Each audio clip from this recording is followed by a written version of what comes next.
دا یو خور سوال کړی دی وی په ما باندې روجي پاتې دي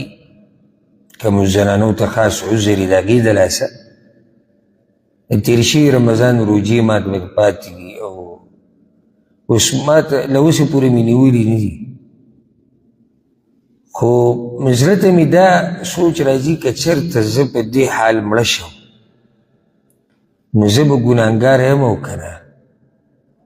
او آیا چاته وصیت لیکل پکار دي چې زما طرف نه به روجې ونیسي الجواب اول دا خبره یاده کړئ ګوره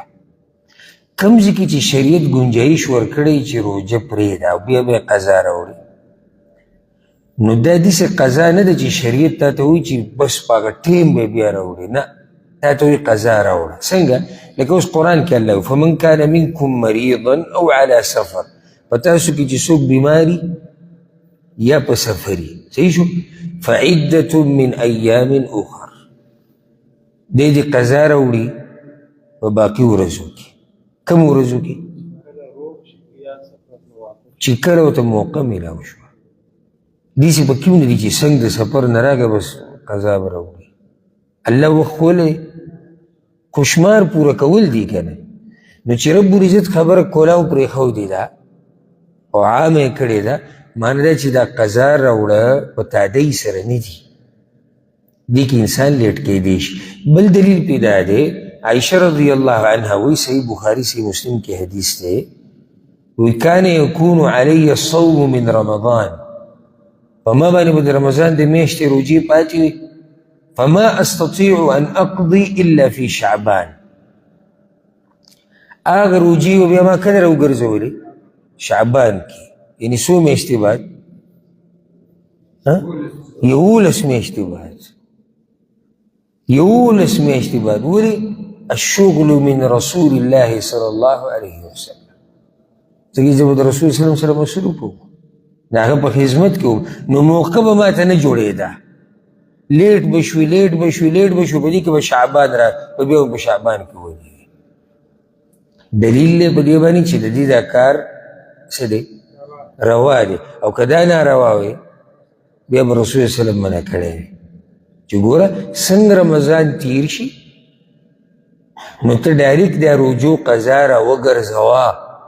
داسې ورته نه دي ویلي نو موږ دې خور ته اولنۍ خبره دا کوو که چېرته تا باندې دا روجي او ته مړه شي نو الله تا نه رانیسي ولې دې نه رانیسي نه وی موقع ته نه ده میلاو شوي 11 میاشتې عایشه رضی الله عنها تېرې کړي دي یا 10 میاشتې ولې الله نه رانیسي ټیم نه دی مقرر بل دا چې دا ګنجایش چا ورکړی دی الله ورکړی نو الله یې نه رانیسي خو دا یاده کړه چې د بل رمضان د راتلو نه مخکې نیوه غواړي اوس دومره به هم نه لیټ کې چې روجې پاتې شو لیټ کې دغه بل رمضان راغی بیا د هغې پاتې شوي نه دغې ته به هم نه راسي پوه شوي بې که نه اوس یو زنانه د په هغې روجې دي موږ به داسې ووایو چې صرف زنانه ته دا مسله نه راځي د بل دپاره هم یو کس ته په هغه روجې دي او مړ شو د ده د طرف نه به د ده خپلوان څه کوي د فایدې دپاره یاده کوي روجې چې د چا نه پاتې کېږي دا په 2 قسمه خلک دي یو خو هغه انسان دی چې د هغه عذر د مرګه پورې و په دې څو میاشتې چې دا عذر یې د څه پورې و د مرګه پورې و په ده هېڅ هم نشتي لکه یو سړی بیمار دی ګردو بیمار دی یا موږ به وایو چې عارضي بیمار شوی خو دومره بیمار شوی چې ډاکټرانو ورته ووایي چې ته روجې مه نیسه او ښه به شي 10-15 ورځو کې به ښه شي د روجې پرېښودې 15 ورځې روجې د پرېښودې خو په هغې پسې بیا بیمار و 10 ورځې او به یې کې مړ شو ولې بې څه نشته موقع ورته نه ده میلاو شوی او نه د ده په خپلوانو لازم دي چې د ده طرف نه روجې ونیسي یا فدیه ورکړي نه ولې ځکه چې الله یې نه رانیسي هلته موقع نه ده میلاو شوی دویم هغه کس دی چې هغه ته موقع میلاو شوه موقع ته میلاو شوې ده خو هغه لا روجې نیولې نه وي تر دې چې هغه پکې څه شو هغه مړ شو نو اوس دا روجې په ده دي نو څه به کوي د ده خپلوان شاته چې کوم د ده وارثان دي هغو دوه کاره کولی شي یو دا چې د هرې روجې په بدله کې غریب له خوراک ورکړي دا یو طریقه ده هرې روجې په بدله کې غریب له خوراک ورکړي او دویمه طریقه دا ده چې دغه روجې هغوی د ده د طرف نه ونیسي حدیث کې راځي من مات وعلیه صیام صام عنه ولیه یو سړی مړ شو په هغه باندې روجې دي نو د ده کوم خپل چې دی ولي چې دی هغه به روجې ونیسي صحیح بخاري صحیح مسلم کې دا حدیث دی خو بیا دا روجې په دوو طریقو سره نیوی شي یو کس پوره نیسي 5 روجې دي او د دوی د یو خپل وي چې زه به دا ټولې ونیسم صحیح ده 5 خپلوان ووایي چې موږ به یو روجه ونیسو دا هم صحیح ده او حدیث کې داسې راځي د عبدالله بن عباس رضی الله عنهما روایت دی یو کس راغی په رسول صلی الله علیه وسلم پسې یا رسول الله ان امي ماتت وعليها صوم شهر زما مور مړه شوې او په هغې باندې د رمضان د میاشتې روجې پاتې دي زه د هغې د طرف نه ونیسم رسول الله سلم ورته وایي که ستا د مور باندې قرضه وی چېرته د چا تا به دا قرضه ورکولی او که نه هغه وي نو فدین الله احق ان یقضى نو الله خو ډېر حقدار دی چې د هغه قرض واپس ورکړی شي معنی چې ته د مور د طرف نه ونیسه دغه شان یو حدیث کې دا راځي چې د بریده رضی الله عنه روایت دی چې رسول صلی الله علیه وسلم سره موږ ناست وو دي کې یو زنانه راغله نو هغې دا ووایي چې یا رسول الله زما مور باندې د رمضان د میاشتې روجې پاتې افاصوم عنها زه د مور د طرف نه ونیسم رسول صلی الله علیه وسلم صومي عنها ویې نیسه بیا هغې ووایي یا رسول الله هغې حج هم نه و کړی افاحج عنها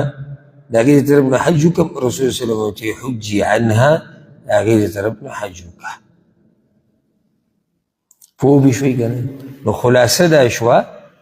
که چېرته یو زنانه روجې پرېږدي د عذر د لاسه بیمارۍ د لاسه نو هغه را روان رمضان پورې چې کله نیسي ودې نیسي خو د روان رمضان نه دي هغې نه مخکې دې ونیسي که منځ کې مړه شوه څه پې نشتي خو خپلوان به دا یا به فدیه ورکوي یا به دا روجې دې طرف نه نیسي والله اعلم دا یو ورور سوال کړی دی وی دا خبر ما تا نه بیان کې څو پیرې واورېده چې الله او د الله رسول دا وایي چې د خپلوانو سره به خپلولي ساتي موږ په دې باندې عمل کوو اوس کوشش کوو چې د خپلوانو سره خپلولي وساتو خو دا خپلوان چا ته وایي یعنې موږ ته څه داسې وښایي چې موږ چې دا هغه خپلوان دي چې شریعت وایي چې خپلولي ورسره ساته کیدای شي یو سړی زموږ خپلي او ما ته پته نه وي چې دی به خپلوانو کې راځي او کیدای شي یو سړی خپلوانو کې نه راځي او موږ ورسره هغه قسمه معامله کوو چې هغه د خپلوانو سره جواب دا یاد کوي صحیح او تحقیقي قول په دې کې دا دی چې خپلوان هر هغه چا ته ویلی کېږي ستا هغه خپلوان چې د نسب د لاسې ستا خپلوان دي نسب د لاسې قرآن کې چې ورته اقارب ویلی شوي دي اولو القربه ورته هم ویلی شوي خپلوان څوک دي چې هغه د نسب د لاسې ستا خپلوان دي د نسب د لاسې بیا دو قسمه خپلوان یا د پلار طرف ته او یا د مور طرف ته یعنې ته د مور نه پیدا یې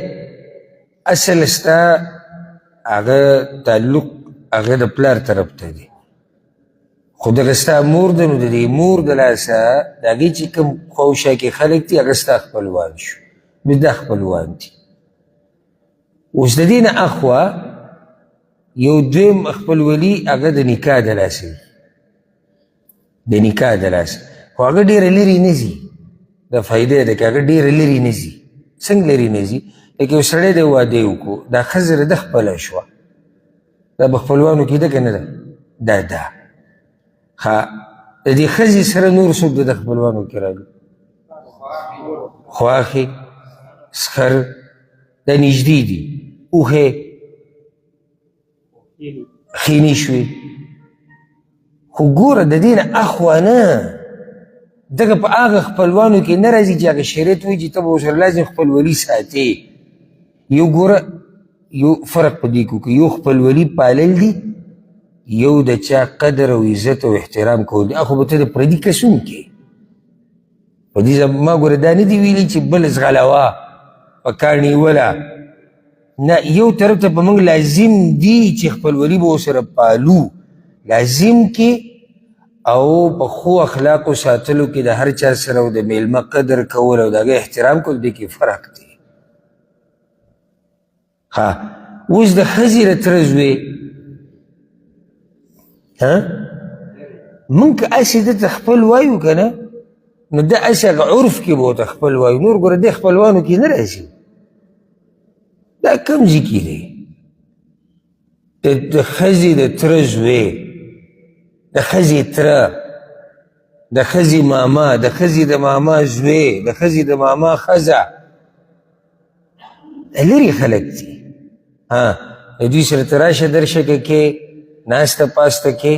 نو هغه په دې چې د هغوی د یو فرد د هغوی د خاندان یو کس دی چې ستا سره یې رشته ده ورسېدی به که نه ښه اوس تره شو د تره زامن شو ماما د ماما بچي شو